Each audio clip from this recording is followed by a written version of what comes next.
Hello, dear friends, and welcome if you're new, which you very well might be. I suddenly find myself playing to a much larger room, so thank you for coming.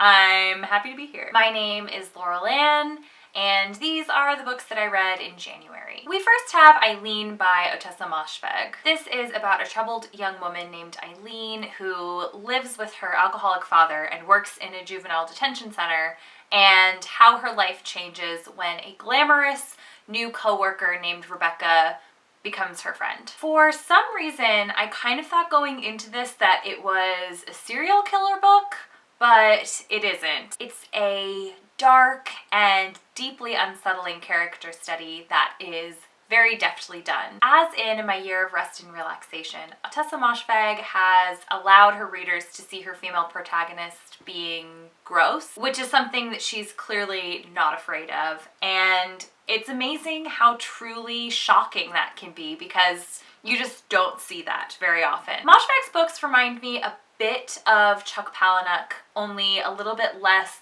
like cartoonish, and I think they also have more heart.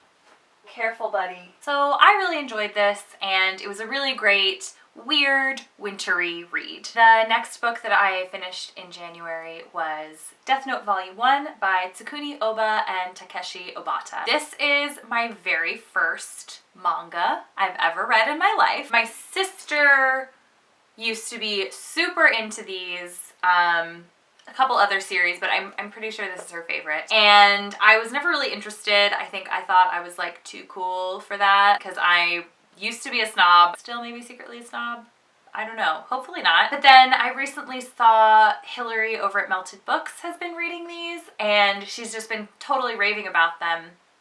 And when I got back to my parents' house, I knew that Louisa had the entire set. So I decided, hey, I'll pick this up. It'll be quick.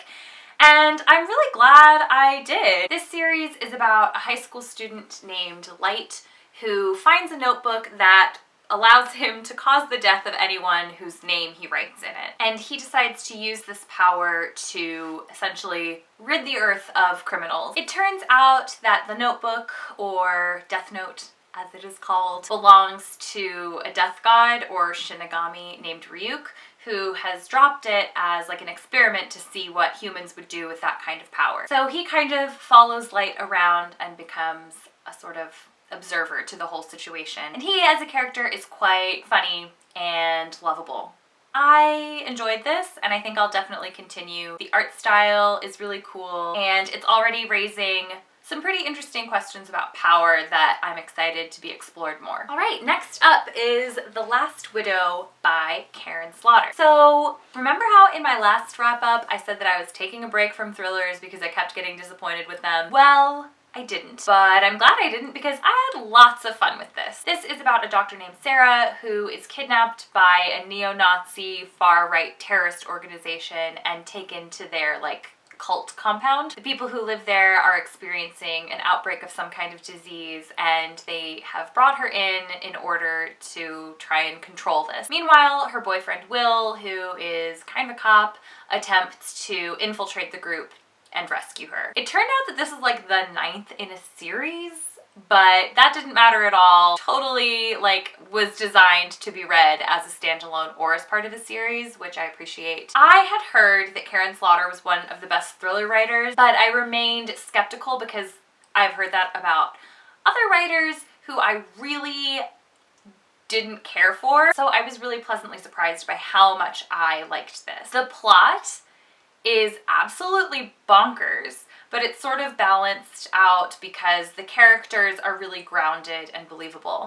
It's also very fucked up, so content warnings for basically everything. Next, I read Sealed by Naomi Booth. This is like literary horror speculative fiction. It is set in a near future Australia where climate change and bushfires have caused air pollution to rise to unsafe levels, so not prescient at all. It centers on a pregnant woman named Alice who has just moved with her partner to a large house outside of the city in order to try and get away from it a little bit. Alice believes that there is an infectious disease spreading around the country that causes skin to grow like in unpredictable and uncontrollable ways and seal people's orifices, which results in like blindness and suffocation and other generally unpleasant deaths. But there is some confusion over whether or not this disease even exists because the media and the government aren't reporting on it very widely. There aren't any resources widely available in order to help combat it. So her partner Pete doesn't believe that it's real. This is just such a little masterpiece of a book.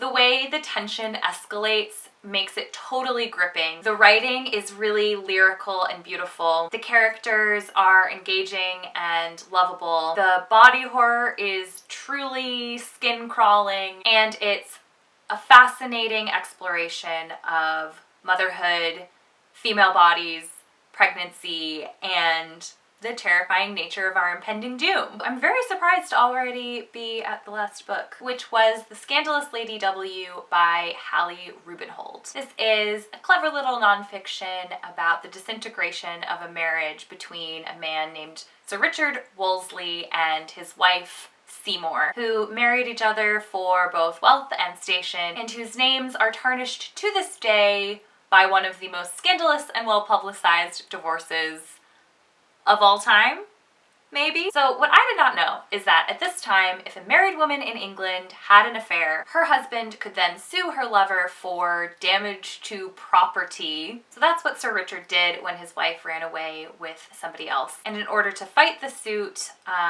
Seymour Worsley allowed her lover's defense to call as witnesses all of the many men, possibly up to 27, whom she had slept with during her marriage, in order to prove that her husband, in fact, did not care about his property and that therefore he was not entitled to any damages. So I felt infuriated and also inspired by this queen. There were times while reading this that I found myself wondering, what is the point? Are we really any better than the people who gawked at the tabloids at this time about these people? But what I came to realize is that this is about so much more than these two people and this breakup and this criminal conversation suit. It's more intended to offer a wider insight on the morals and attitudes of 18th century England. I really enjoyed this. I found it fun and educational, and I definitely am going to read other books by Hallie Rubenhold. I appreciate her narrative voice quite a lot. Okay, so those are them books. Kind of a light reading month for me, especially for January. I usually read quite a lot in January, but solid selections. I can't really complain about anything, so you know, I'll take it. Thanks for hanging out with me. I hope you had fun. I know I did. Okay, bye.